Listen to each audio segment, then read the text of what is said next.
Hello, everyone, and welcome to this afternoon's webinar, An Introduction to Rhode Island School of Design's Special Collections and Archives, with our guest speakers, Angela DiVeglia and Emma Metcalfe Hurst. My name is Bridget O'Keefe, and I am a volunteer for the Programming Committee of the Archivist Roundtable of Metropolitan New York, and I'm the organizer of today's event. I would like to thank you for attending this webinar. The Archivist Roundtable is honored to bring this event to you. Before getting started, I would like to inform you of some of our upcoming events. On Saturday, February 22nd, 2025 at 2:15, we will be hosting a tour of Belle de la Costa Green's library legacy at the Morgan Library and Museum. On Thursday, February 27th at 12 p.m., we will be hosting a virtual tour of the Dali Museum's Library and Archives based in St. Petersburg, Florida. Stay posted. We have more events coming your way. Today, we have the great honor of being joined by Angela DiVeglia and Emma Metcalfe Hurst of the Rhode Island School of Design's Fleet Library. Angela DiVeglia is an artist, urban gardener, curator, and the instruction and outreach librarians for special collections at the Rhode Island School of Design's Fleet Library. Her work centers around visual and immersive research, social movement documentation, public history, post-industrial landscapes, and the transformative power of community archives. She's a founding member of the Papercut Zine Library and the Rhode Island LGBTQ+ Community Archive, and serves on the board of Dirt Palace Public Projects, a feminist artist-run space that offers artist residencies, exhibitions, and events in Providence, Rhode Island. Emma Metcalfe Hurst is a special collections librarian and archivist at the Rhode Island School of Art and Design. From 2023 to 2024, she was the Kress Fellow in Arts Librarianship at Yale University's Haas Arts Library and the Yale Center for British Art Archives. As the Kress Fellow, she co-developed a day-long artist studio archives workshop for Yale students and local artists. She brings her background as a writer, curator, and artist to her information work, where she specializes in artist-run centered archives, artists in performing arts archives, and arts librarianship. She holds a BFA from Emily Carr University of Art and Design and a dual MASLIS from the University of British Columbia, both located in her hometown of Vancouver, British Columbia, Canada. Some final housekeeping items. Please note that this event is being recorded, so if you wish to turn off your camera, please do so now, and we ask that everyone silence their microphones for the duration of today's talk. Please include any questions or comments in the chat. We will have time at the end of the session to answer them. You will find a link to view the RISD Library's website in the chat box, in addition to other art-related items. Thank you. Take it away. Right. Well, thank you so much to Bridget and to the Archivist Roundtable of New York for inviting us here today to present on RISD Special Collections and Archives. Just to give you a bit of an overview of how the presentation is going to go, we're going to talk more broadly about special collections and archives, and then we're going to go a little bit more into the micro details. From there, as Bridget said, we're going to save some time at the very end to go over some questions and provide you some answers.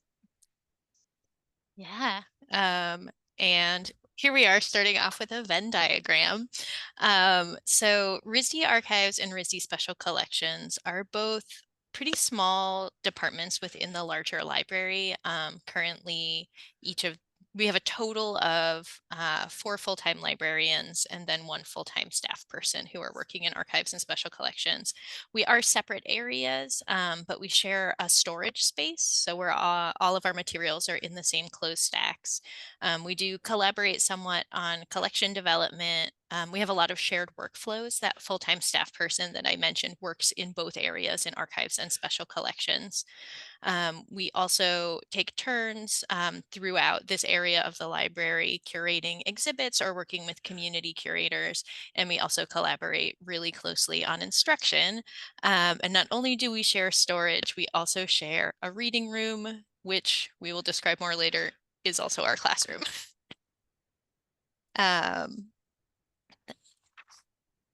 So to the next one, for those of you who have not had a chance to come visit us in person yet, we are located in Providence, Rhode Island, in the Rhode Island Hospital Trust Building, which is in downtown Providence, just along the canal, as you can see here. Our building is a historic building. It was repurposed, and it is also on the National Register of Historic Places. It was built by the architects York and Sawyer between 1917 to 1919. And it was commissioned by the Rhode Island Hospital Trust and functioned as a bank until it was renovated for reuse by the Boston-based architectural firm Office Da in 2005. So that's when RISD, the library, moved into this building in 2006, and we have been there ever since. The library itself spans across the first floor and the second floor. But we also share space with a cafeteria, study centers, the writing center, and then the 2 floors above those 2 big columns you can see in the photos here are actually student housing. So it's a very bustling, popular place to be. And I also know we're supposed to wait for questions to the end, but yes, there is a river in one picture and not the other because Providence at some point covered over all the rivers with these giant bridges and stuck the downtown river underground. And then they were reopened in the 1990s as part of a major sort of downtown overhaul to try to bring foot traffic back to the downtown of the city. So here's a picture of the main space of the library. This is the elegant, beautiful part. This is not exactly how it looks where we work, but this is like a real wow. So the architects, as you can see, did an incredible job taking just a giant, yawning, humongous space and dividing it up into some really useful areas for both workspaces and book storage. You can see in the left-hand picture, there's that area that has big stairs. I don't actually think it has a name, but I always call it the iceberg because it's just sort of this large wooden structure within this much larger room. And it has study carrels and rooms inside of it and study area on top as well. So this is the main floor of the building. The building is a steel framed building. It has limestone on the outside. There's a lot of marble. It's modeled after Italian palazzi of the High Renaissance. You can probably see that just looking at it. The first floor that you're seeing here is where we have circulation, study areas. It's where our research and instruction department is housed. And also a lot of events happen in this big open area you're seeing under that hanging clock, which we call the living room. The library overall serves the RISD population of about 2,000 undergraduate students, 430 graduate students, RISD faculty, who I think at last count is about 500 people, including part-time faculty, as well as people from other local colleges and universities and the general public. We're within walking distance of Brown University, so we also work very closely with a lot of Brown students, and they do use our library frequently. So bringing us up to the second floor here, welcome to the RISD Special Collections and Archives Reading Room, which is on the second floor. This is an image here of our reading room space, which is where we conduct both research appointments as well as host classes for instruction. You can't see the whole span here, but we do have 5 tables, a giant TV. There's also 4 individual window seats, as you can see. And then we also have the theses, the student theses, which is in the background here on the shelves. In the reading room, as you can see on the right side, we do also have storage space, including storage for our book supports and pillows. All right, so I'm going to talk about the Special Collections Department. Here's our beautiful intro slide. All right, so about RISD Special Collections. It is a big but not humongous collection. We have over 20,000 important and rare printed books. We have a lot of periodicals. We have a really big collection of artists' books. Our oldest materials are from the 14th century. We don't have a lot of materials that are that old. I'd say the bulk of our collection is sort of 19th century to the present. RISD didn't get its first special collections librarian until 2004, so it's actually a relatively new department.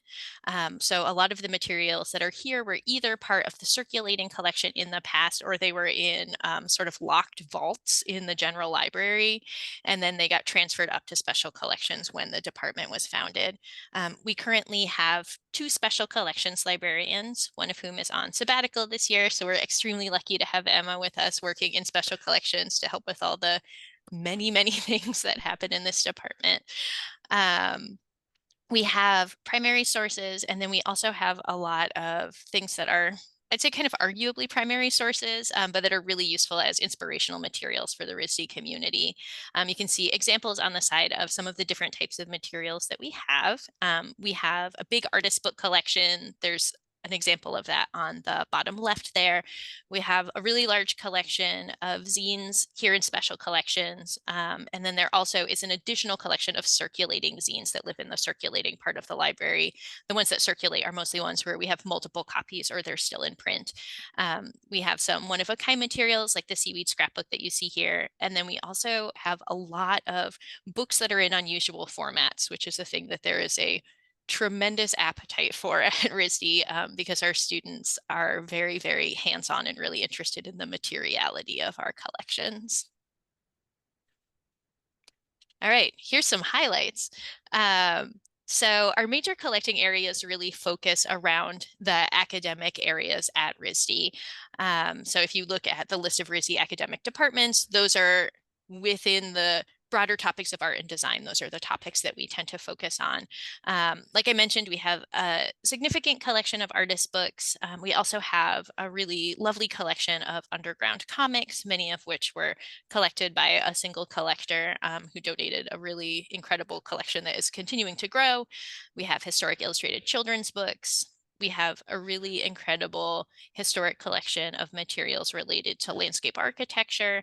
We have a lot of movable and pop-up books, including another extremely large collection that came in fairly recently that we are still cataloging, and a lot of zines. On the top there, you can see an image of something from one of our pretty one-of-a-kind collections, which is that we have a really large collection on the history of dazzle camouflage, which was used heavily in World War I and World War II to make military ships and planes so that they were not invisible, but confusing. So a lot of military contractors were actually artists who had been working in things like mural painting, and then were working during the war for the military, doing these like really unusual paintings on ships. There is a QR code here, and that is where you can find some of our items that have been digitized. I would say, really rough estimate, probably a little less than a quarter of our collections have been digitized. I'm totally making up that number. But it's some, but it is by no means all of our materials. We have gotten really hard on digitizing the artists' books. And then there are other collections of ours that are not very well represented in our digital collections yet. But I recommend checking out that QR code, and I see someone also just put in the chat the direct link to that if you want to see samples of some of our materials.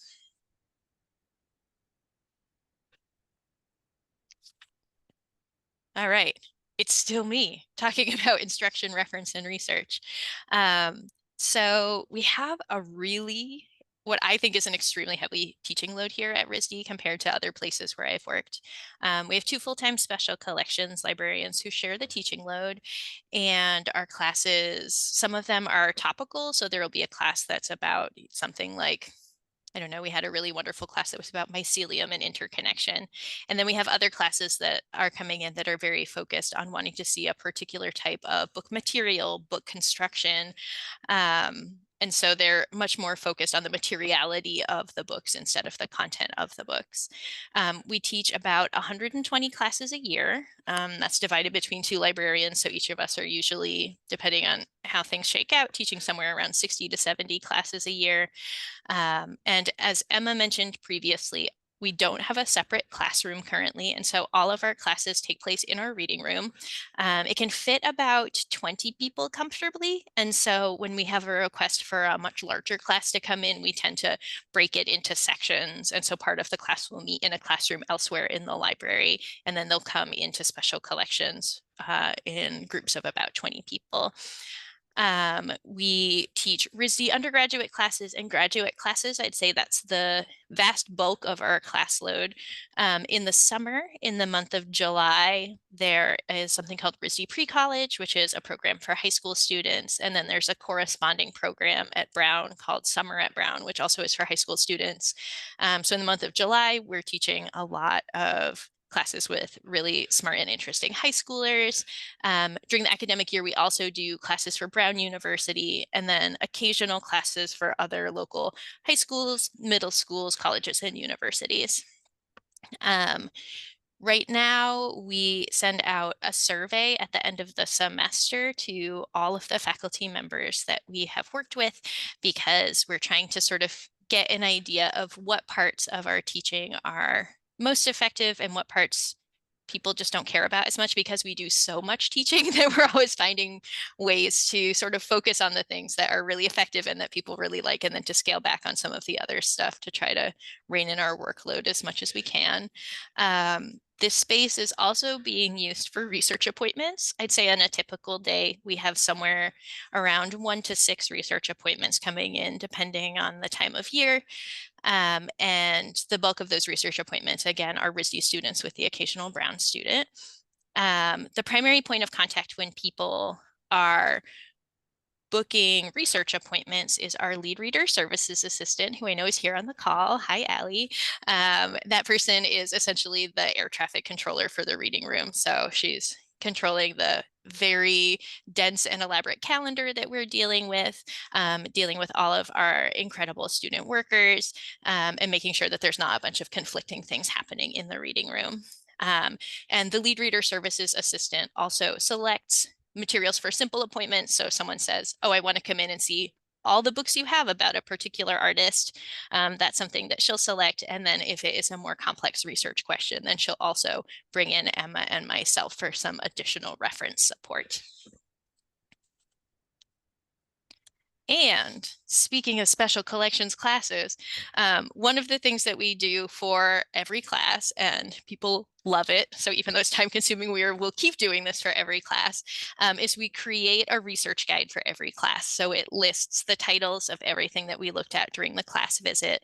And if an item has been digitized, we'll embed the digital object in this class guide, but also each title that's in there is a URL that links directly to the library catalog record. And our catalog is also set up so that someone can use our appointment software, which you will see some more of later. So they can essentially click on a link in the catalog record to make an appointment to come back and see that specific book.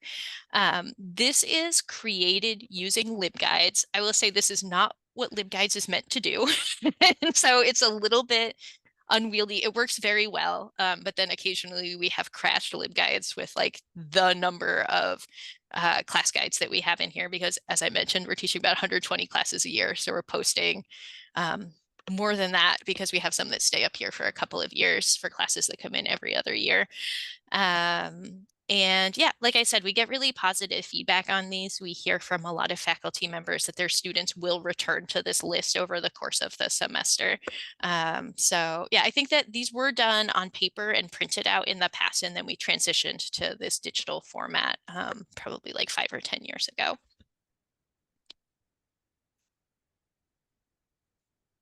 Emma, you want to chip in about I'll cataloging do since you it. do a lot more of this than I Absolutely. do? Yeah, certainly. So I know that there's generally lots of interest in cataloging, and I can talk a little bit about how we do that here. So technical services department in Fleet primarily does the vast majority of our special collections cataloging. And then the special collections librarians are brought in to suggest relevant subject headings and descriptors to increase discoverability for our users. In the slide here, I put a image of our descriptive checklist. This is our cataloging checklist. So this is the template that the special collections librarians fill out that then gets transferred over to technical services to help them do the actual cataloging. I will say that we sometimes get student workers to help fill in some of this sort of basic information. So title, artist, author. I'm also going to drop a link in the chat here for this pretty incredible processing manual that we use for our students. There we go. We have a pretty small backlog for special collections cataloging. So we're getting through it. Generally, it sort of has to happen in between our teaching schedules at this point. And then while we're doing the cataloging, there's also an opportunity to request the enclosure. So we do get custom enclosures made for each of the items that come into special collections. All right, so next up, you're going to hear from me. I'm going to speak a little bit about the RISD archives now. So the RISD Archives is an institutional archives with a mandate to collect, preserve, and provide access to records and artifacts that document the history and activities of RISD University and the RISD Museum. The records date from RISD's founding in 1877 to the present, and we obviously are continuing to collect materials from different departments. It was founded in 1997, and the team is made up of typically 2 full-time archivists. There's one lead archivist and then a digital archivist, but currently there is only 1 digital archivist, and then there's 2 part-time term archivists who are in that position right now. It's a hybrid archives, meaning that we have both digital and physical materials, and those include objects like textual documents, audiovisual collections, photographs, digital records that are both digitized items of those aforementioned types of records, as well as born digital records. And then on the side here, you can get a bit of a sense of what our storage space looks like for the archives. Next up, so what are some types of materials in the RISD archives? I shared a couple examples, but to give you more specifics, we have a broad range of materials that includes administrative records, so records created by the president, board of trustees, treasurer, registrar, records, departmental records, architectural plans for campus buildings. We do have RISD does own a lot of historical buildings that have been repurposed for reuse. There's student newspapers and publications, RISD museum records and publications, so exhibition catalogs, as well as an internal publication called Museum Notes, which is very useful for reference, student posters, student artworks, alumni collections, degree projects, and graduate theses. So again, that's sort of the bulk of student work that we have. Just other ephemera that has showed up in RILIA that relate to RISD and RISD's history, as well as documents that capture student life on campus, so things like booklets and photographs, handbooks. And then there's also the vertical files, mostly for faculty and alumni, but we also have specific subjects as well for the vertical files. So next up, where can you search for archival materials? So I am very happy to announce that RISD did migrate over to ArchiveSpace. Yay. This was fairly recently. This was, I believe, in spring 2024. So to some extent, it's still in a bit of a beta phase. But prior to that, we had FileMaker Pro databases that were used in-house for all of our records. So this was a huge endeavor, multi-year process, as you can imagine. Currently, we have 73 finding aids available online in ArchiveSpace, and it is now searchable. So I will also make sure there's a link in the chat for that. You can also find some of the archives records in the Fleet Library catalog, but those are mostly limited materials and mostly exhibition catalogs from RISD Museum, graduate theses, and then student yearbooks as well. So now for locating digitized archival material. So Angela already talked a little bit about RISD Digital Commons. That is RISD's institutional digital repository. And that is where graduate theses are made accessible, as well as a small selection of other digitized archival material.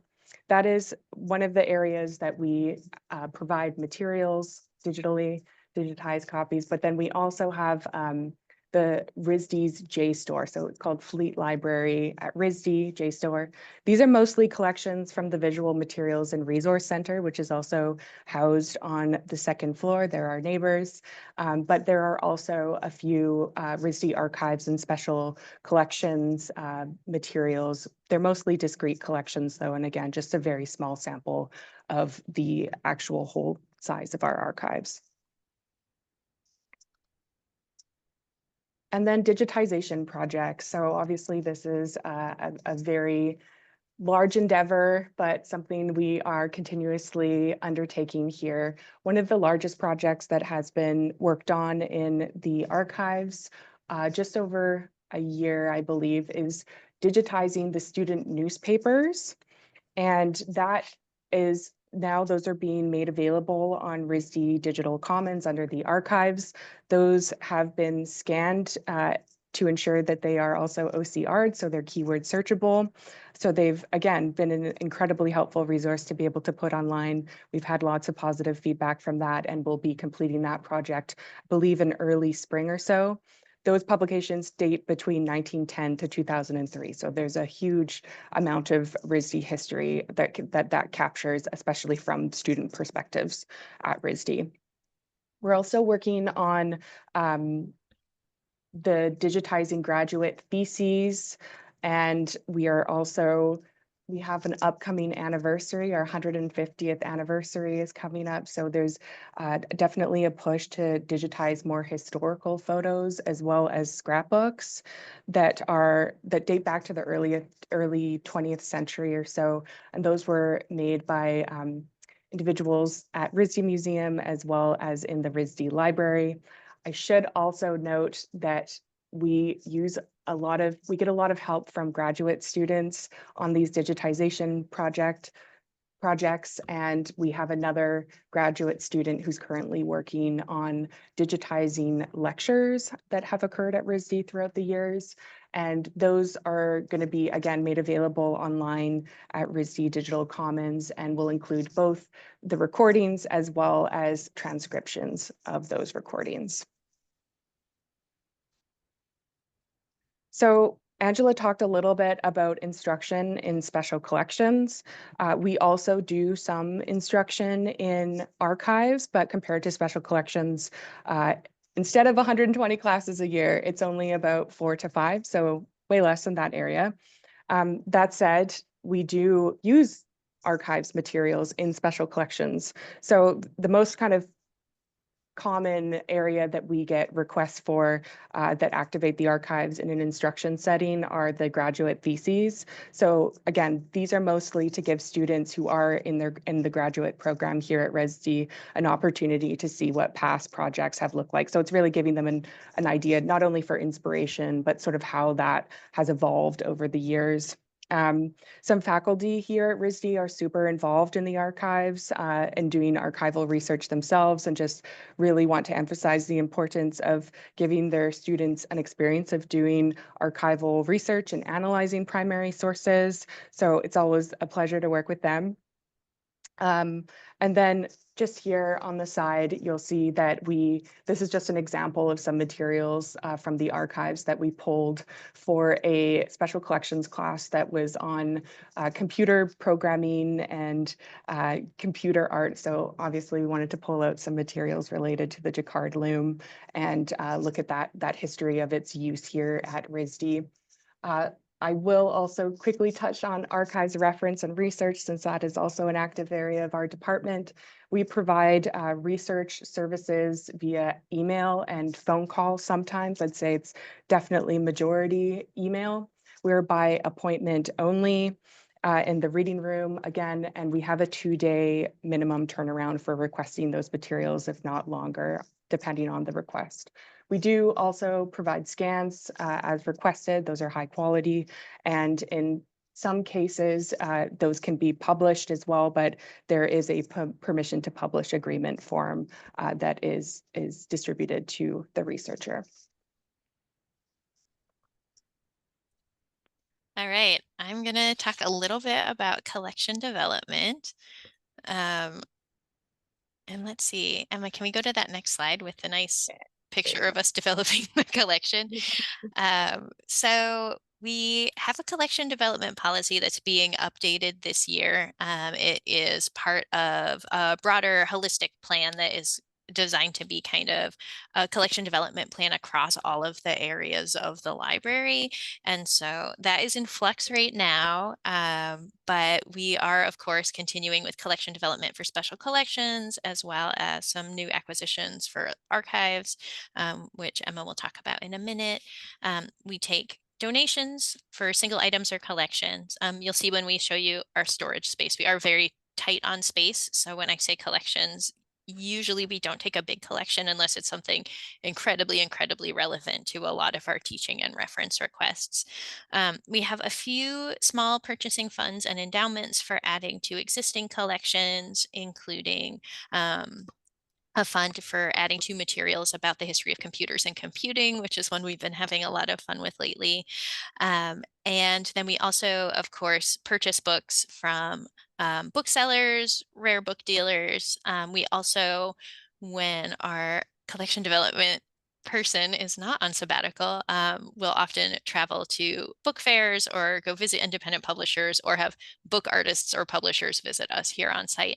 I will also say we often do that in collaboration with Brown University, because the libraries are so close to each other that we try not to duplicate each other's collections too much. So especially if we have someone, for instance, a book artist who is coming to visit to show us some new books that they've created, we'll often invite the Brown librarian who collects artist books over as well, so that we can sort of decide, like, we'll buy this book, you buy that book.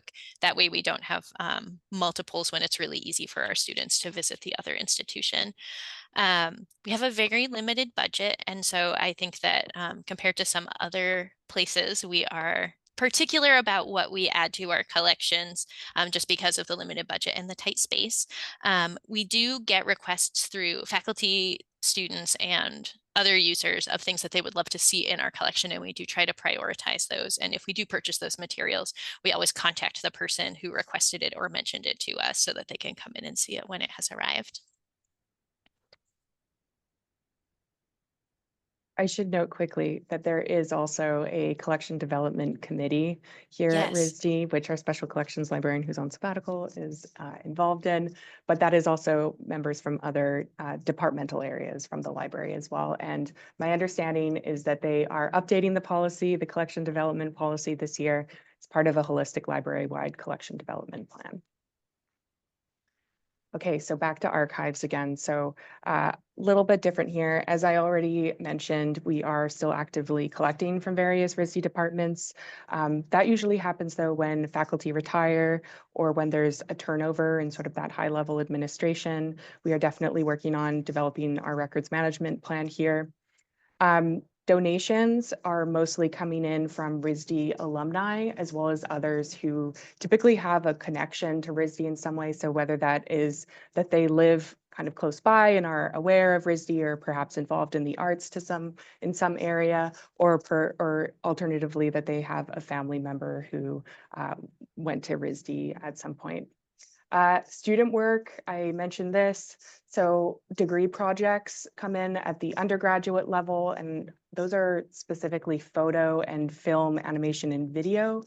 whereas the graduate theses, that's at the graduate level, are coming in from all of the different departments. And these days, again, we're working in that hybrid environment. Those typically come in both digital and physical formats, with the digital copies going online onto digital commons.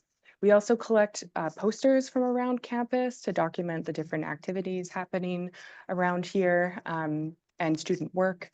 Then also student publications, since there are active groups publishing work. All right, so we're going to kind of zoom through a couple of things about our stacks and storage, because I think there's nothing too unusual about it. It looks like stacks and storage.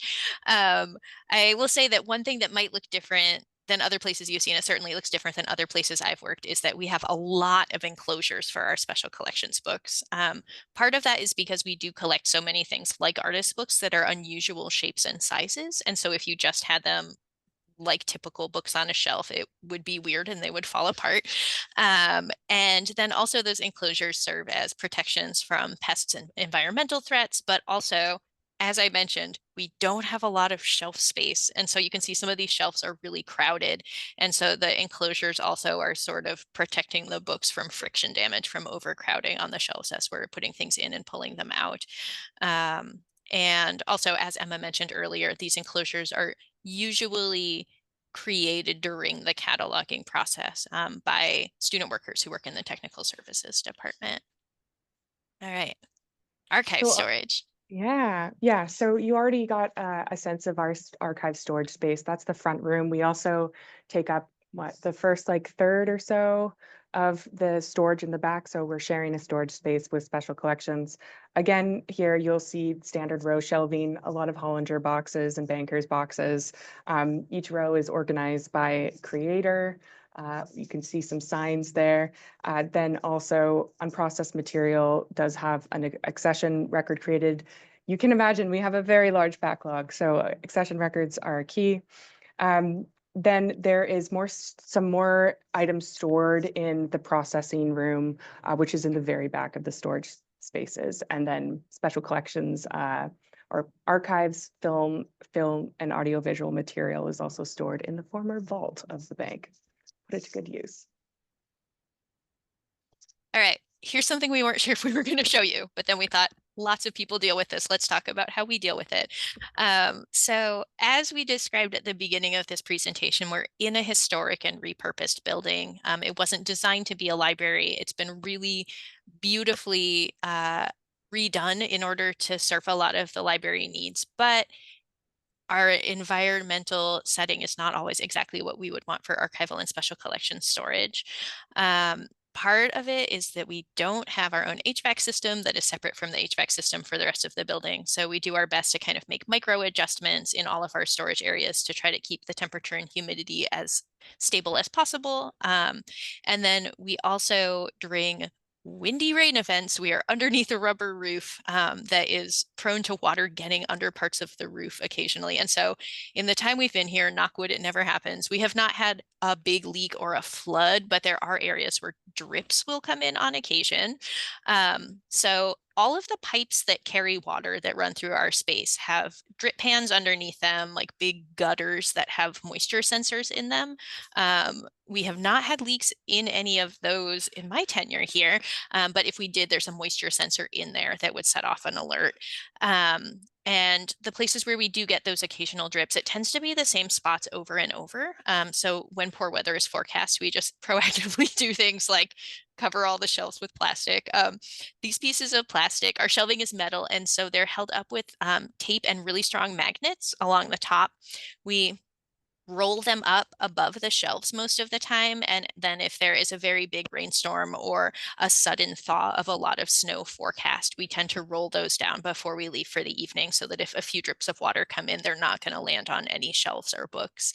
And then when we have weekends or our winter break, when there's a week when the library is closed, we take turns coming by to check on the room, especially if there's poor weather forecast. And then we also collaborate with public safety officers who usually are not doing checks in our stacks, but if we're closed for a number of days and we are not coming in because there's not a giant snowstorm or rainstorm coming up, we will ask them to do occasional walks through our stacks when we're closed, just to make sure that nothing untoward has happened to our collections. So moving on from leaks, going to speak pretty quickly about exhibits here. Lots to get through. So yeah, exhibits. This is a great area. I think Angela and I are both mutually excited about exhibits, and this is sort of an area where we get to do sort of regular programming and outreach, especially in the special collections and archives too. We have 2 exhibit spaces, one downstairs and one upstairs. So they get to span both floors, different audiences as well coming through to see these different materials. There has been a fairly recently formed exhibits committee that has now reviews proposals. They are coming in hot these days. And through this review process, we're just better able to sort of streamline and plan and collaborate with faculty, but also artists in the community. That's something that Angela has been working on as well to sort of highlight our materials in our collections in relation to other collectors in the area. So this is just a critical opportunity to highlight the materials we have in special collections, archives, and libraries, which is amazing. You can read the rest of our mandate here on the slide. But we really take turns curating these exhibitions and just making sure that everyone sort of gets different experience putting together an exhibit from conceptualizing an exhibit all the way into the actual, physical install details.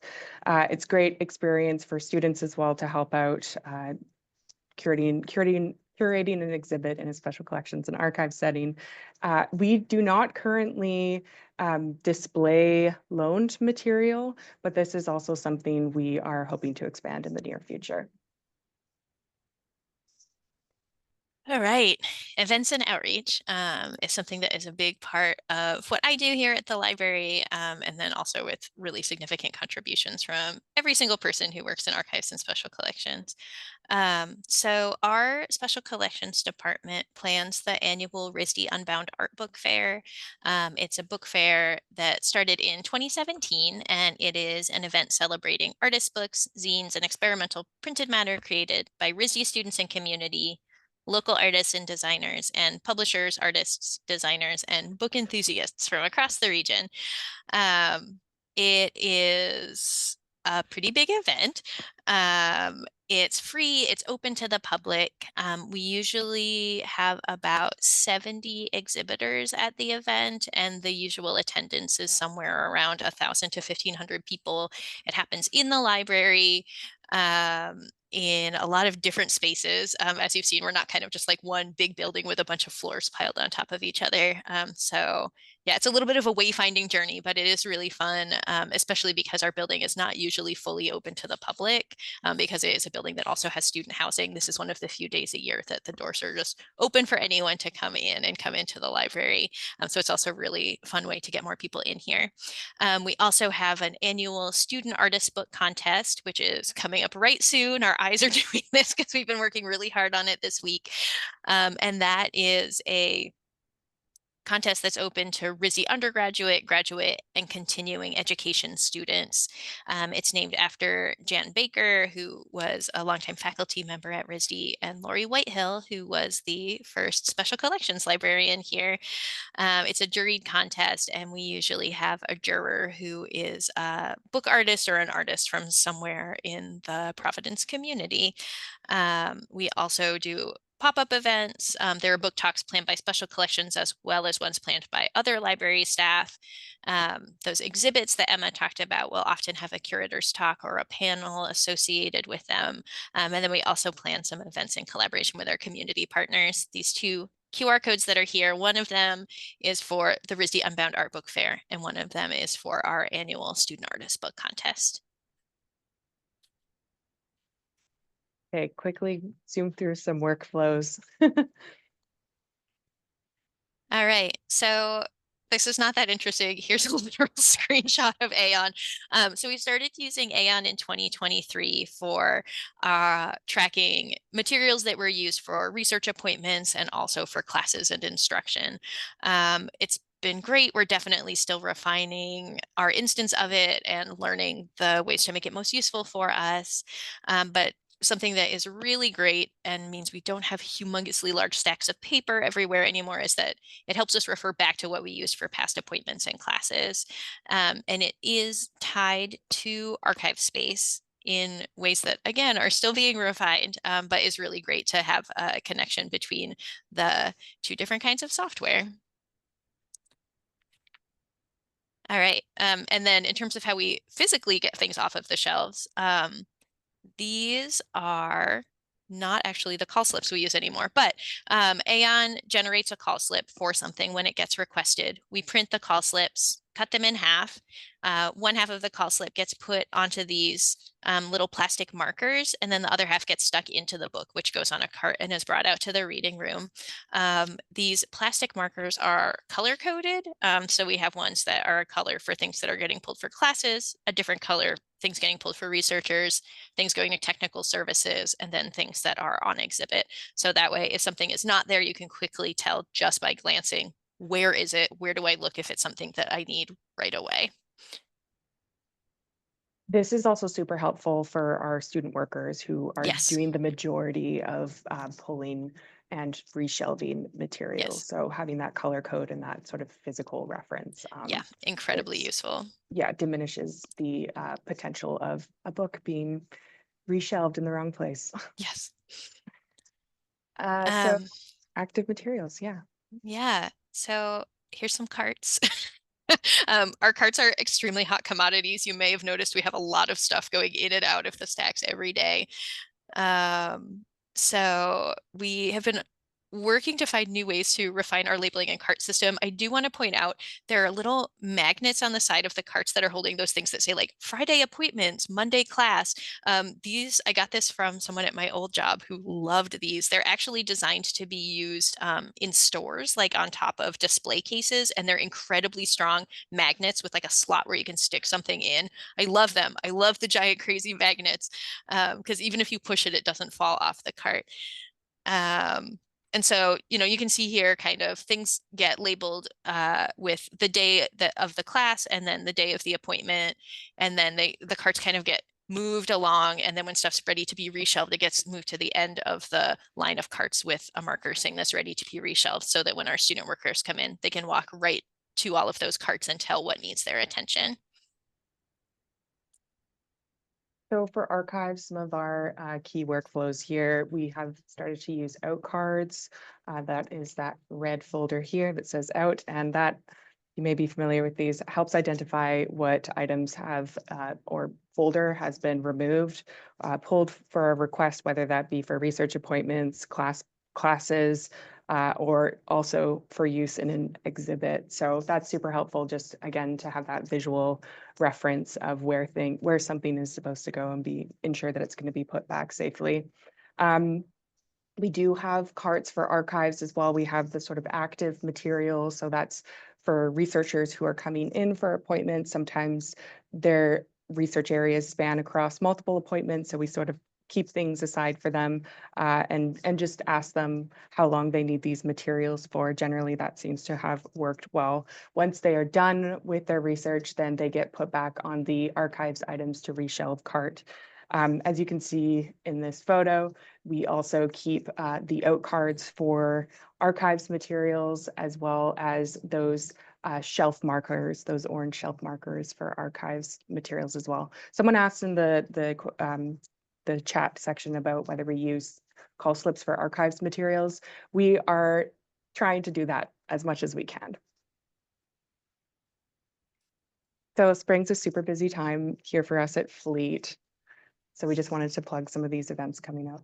Yeah, so I mentioned we have an annual student artist book contest. The exhibit opening and award ceremony is coming up on February 19.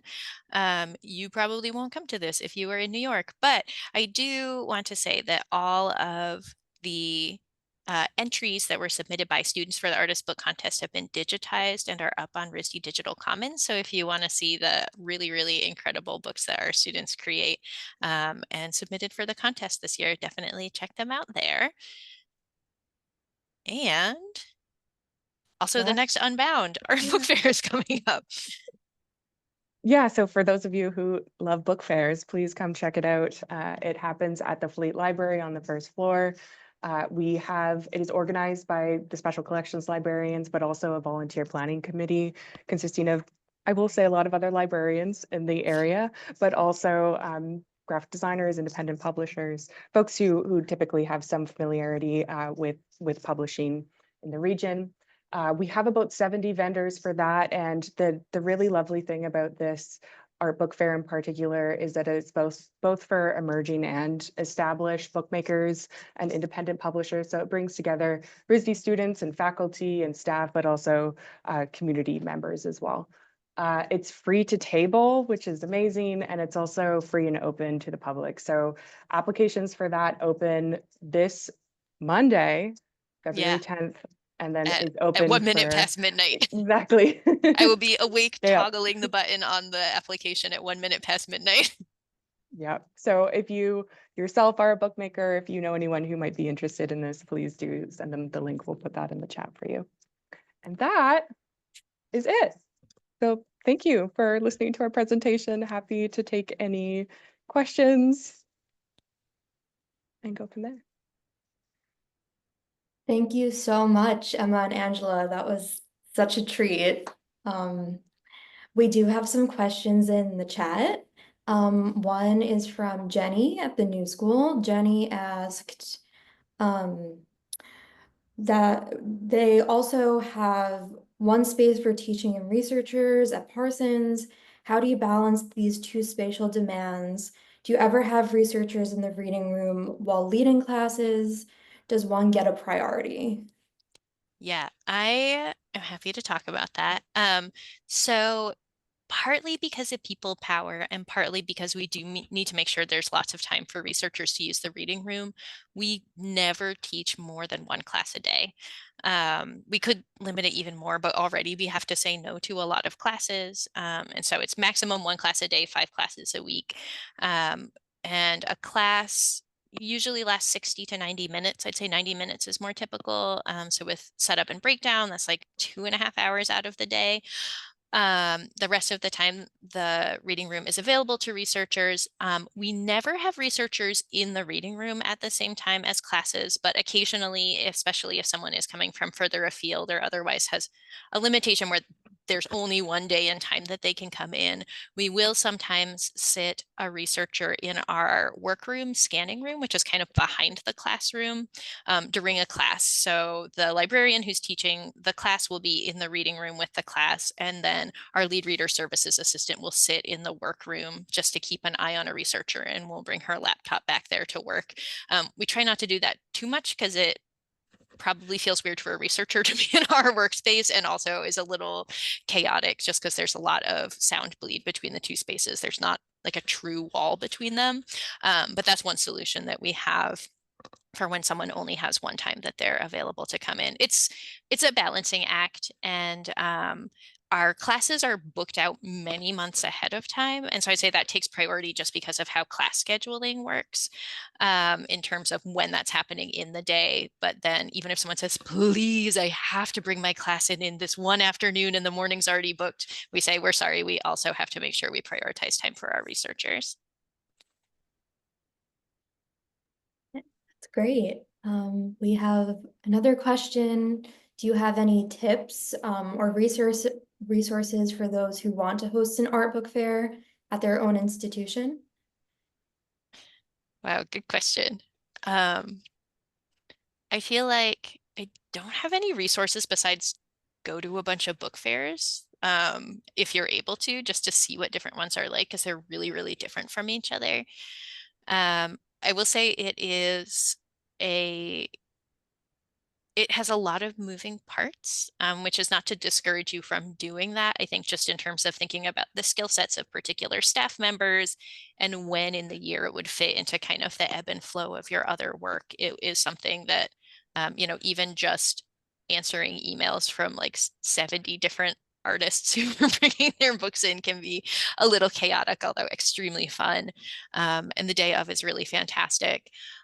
For us, we found that because we're planning it with a small number of people, the sweet spot for the length of the fair is 6 hours. So it starts at 11 a.m. and ends at 5 p.m. We had tried longer than that and shorter than that. And we had heard from both the volunteers who are running the event and from the vendors that that is a really good length of fair in terms of a lot of people come through. You feel like it's a full day, but it's not so long that you feel like you need to like lie down on the floor partway through.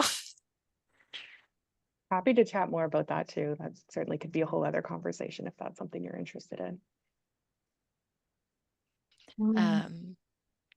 We Other have questions? another question. Where did you get your cart magnets? Let me see if I can find the link. Go to the next question for Emma and I'll look for the sign magnet. Another question is, the computer art collection sounds amazing. Can you talk more about its related archival work? It's not a fund that we can use for archives purchases, as far as I know. It's a fund that's specifically used for special collections and circulating materials. It's called the Spalter Fund. Again, I can drop a chat link here for you if you want to learn more about that. But that's certainly, an area we're excited about and trying to increase collecting materials pertaining to AI these days, sort of extending out what that initial description was, extending what the computer can be in this day and age. I'm dropping a bunch of links for display magnets to the chat. And here's the Spalter Fund too. So we have definitely, oh, I sent this directly to someone instead of to everyone. Nobody wants that. Okay, let's try that again. All right, so here's a place that just sells all kinds of display magnets. I don't know if that's exactly where we got it, but these are the magnets that we use. And then they do also have them on Amazon if you're someone who shops on Amazon. And they're always just called something like powerful display magnets, which I think is really funny. Trying to copy this one and it is not letting me copy it. Let me try again here in Amazon. Is there another question, Bridget, we can squeeze in? I think we have time for one more. I don't believe there's any more in the chat, but I do have a question for the two of you. Can you briefly speak to the type of reference questions you get from art students? Because it's very different working in an art school than working in a typical university. Yeah, art students have wild imaginations, of course, and a lot of just expansive ideas and approaches of how to conduct research in special collections and archives. So sometimes it's really broad, and that's where that reference interaction comes in and becomes sort of essential in actually figuring out what they want. I would say also we've had a lot of success with students who come in to do a sort of preliminary research in special collections and then speaking with them in person. So information doesn't get lost in translation. Exchanging emails has also been super helpful, but we get anything from something that's like super hyper specific to really, really vague and broad. And I would say also across not only departments, but areas of interest too, right? From sciences to math, but also thinking about that in relation to all of the different teaching areas that we support here too. So textile, graphic design, architecture, photo, et cetera. Yeah, that's great. I do have one last question in the chat. It says, is the Visual and Material Resource Center part of, or does it overlap with special collections? Ooh, really good question. It is not part of special collections. It is a separate area in the library. And I'm going to try to find the link for you for the VMRC because it is really amazing in terms of how the materials are arranged and described. There are both online guides for finding materials, as well as like physical binders that you can flip through. It includes our picture collection, which actually is remarkably heavily used in the era of Google image search. And a lot, but not all of the collections in the Visual Material Resource Center are sort of samples of materials. So that, for instance, if you are a student and you want to like, I don't know, make something with an interesting kind of brick, you don't have to go and get a sample from 10 different brick companies. You can go in and touch different kinds of bricks, and they're usually labeled with who makes them. And so I think that students, can also check a lot of the materials out. And so, you can bring something back to your studio to color match, that sort of thing. So yes, across the hall, not part of special collections or archives, really awesome collection. Definitely check out their website. They're really, really unique in terms of how they arrange and describe their materials. Wonderful. Thank you so much, Emma and Angela. We've just reached time, and thank you for everyone for coming. Feel free to get in Awesome. touch too. Yeah, feel free to Reach email out. us. We'd be happy to hear from you. Yeah. Thanks for coming. All Thank right. you, Thank you, Bridget. everyone. Bye. Bye.